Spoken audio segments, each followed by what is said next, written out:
大家好，我係小珍妮，喺澳門嘅美業咧都40年㗎啦。今日分享72歲嘅我夏天晚間嘅護理，問下大家咧，你哋用幾多種護膚品㗎？我自己咧3、4樣基本嘅護理就夠啦。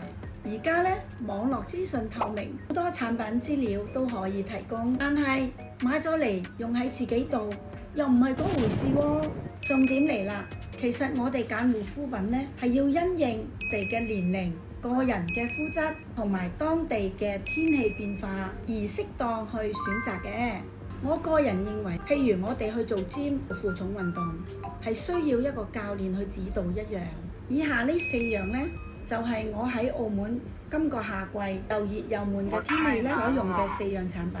一、洗面嘅程序，洗面提亮嘅泡泡。